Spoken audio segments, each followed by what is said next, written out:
उत्तर प्रदेश में होने वाले पंचायत चुनाव को लेकर सरगर्मियां तेज होने लगी हैं। 30 अप्रैल तक पंचायत चुनाव करा लिए जाने के आदेश के बाद राजनीतिक दलों की धड़कनें तेज हो गई हैं।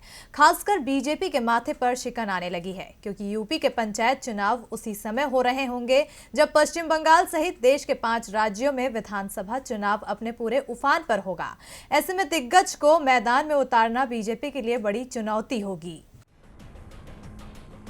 उत्तर प्रदेश में अप्रैल में होने वाले पंचायत चुनाव को सेमीफाइनल के तौर पर देखा जा रहा है। वहीं बंगाल में तो विधानसभा चुनाव का फाइनल मुकाबला होने जा रहा है।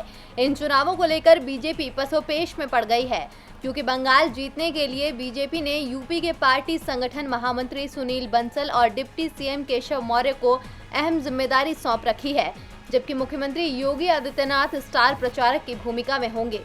ऐसे में यूपी के बीजेपी नेताओं के लिए अप्रैल में पंचायत चुनाव किसी सिरदर्द से कम नहीं होगा। दरअसल बीजेपी ने बंगाल की सियासी जंग फतेह करने के लिए यूपी के कई दिग्गज नेताओं को मोर्चे पर लगा रखा है। यूपी में अपनी संगठनात्मक क्षमता का लोहा मनवा चुके बीजेपी प्रदेश महामंत्री संगठन सुनील बंसल को अहम जिम्मेदारी दी गई है। पश्चिम बंगाल में उनके कंधों पर 4 दर्जन से अधिक विधानसभा सीटों पर कमल खिलाने की जिम्मेदारी है। सुनील बंसल के जिम्मे कोलकाता जैसा महत्वपूर्ण क्षेत्र भी है, जहां से पार्टी बहुत ज्यादा उम्मीदें लगाकर बैठी है। वहीं पश्चिम बंगाल में बड़ी संख्या में हिंदी भाषी क्षेत्रों के लोग भी रहते हैं। इसी समीकरण को देखते हुए बीजेपी ने यूपी के डिप्टी सीएम केशव मौर्य को भी बंगाल में उतारा है। उनके कंधों पर हावड़ा, उलबेरिया, श्रीरामपुर, हुगली, आरामबाग जिले की आने वाली करीब 30 विधानसभा सीटों की जिम्मेदारी दी गई है। इन सीटों पर बीजेपी को जिताने के लिए केशव मौर्य लगातार बंगाल का दौरा कर रहे हैं।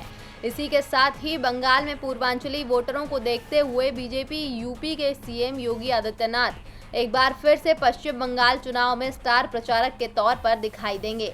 ऐसे में यूपी के दिग्गज बीजेपी नेताओं के सामने सूबे के पंचायत चुनाव और बंगाल के विधानसभा चुनाव के बीच संतुलन बनाना एक बड़ी चुनौती होगा। डीबी लाइव की रिपोर्ट।